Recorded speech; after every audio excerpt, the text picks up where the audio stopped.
जय श्री राम, हर हर महादेव। इस वीडियो में हम जानेंगे रावण की मृत्यु के बाद शूर्पणखा का क्या हुआ था। शूर्पणखा कैसे बनी रावण के वंश के विनाश का कारण।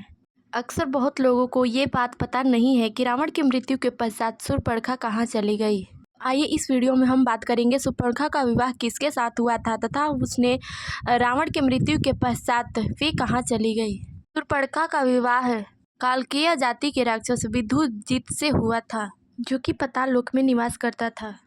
रावण का लंका के राजा बनते ही उसने त्रिलोक को जीतने का प्रण लिया। इसी बात को पूरा करने के लिए, इसी प्रण को पूरा करने के लिए वह समस्त लोकों में युद्ध के लिए विचरने लगा। अपने नशे में चूर रावण पाताल लोक में गया और वहां कालकेय राक्षसों से संग्राम में अपने बहनोई को मार डाला।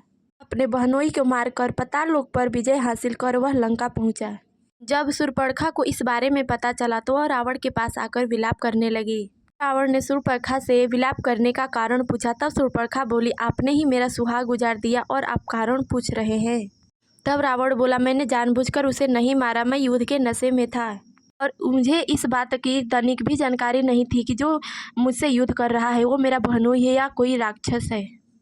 तब रावण ने शूर्पणखा को खरदूषण भाइयों के साथ 14,000 राक्षस दिए तथा जन स्थान में शूर्पणखा के रहने की व्यवस्था की, ताकि वहां से शूर्पणखा अपने आराम से नरभक्षण कर अपना जीवन आनंद में व्यतीत कर सके। फिर किस प्रकार शूर्पणखा की नाक कटी तथा किस प्रकार वह रावण के पास जाकर अपनी अपबीती सुनाने लगी तथा विलाप करने लगी, बात तो आप सबको पता ही है। आइए अब हम जानते हैं रावण के मृत्यु के पश्चात शूर्पणखा अचानक से कहाँ चली गई। रावण के मृत्यु के पश्चात शूर्पणखा ने समुद्र में कूदकर अपनी आत्महत्या कर ली थी। इसके बाद उसने द्वापर में पुनः जन्म लिया तथा इस बार वह कंस की दासी बनी थी। द्वापर युग में कंस के लिए सुगंधित लेप तैयार करने वाली कुब्जा ही शूर्पणखा का पुनर्जन्म थी, जो कि अपने कर्मों के चलते एक कुबड़ी व कुरूप महिला के रूप में थी। हमारे श्याम सुंदर जब उसका वध करने मथुरा आए उस समय जब कुबड़ा से श्री श्याम सुंदर की मुलाकात हुई तो उनके एक स्पर्श मात्र से वह एक दिव्य व अलौकिक कन्या के रूप में परिणित हो गई। बाद में श्री श्याम सुंदर ने उस कुब्जा को यानी कि उस कंस की दासी को अपनी सेविका बना लिया था।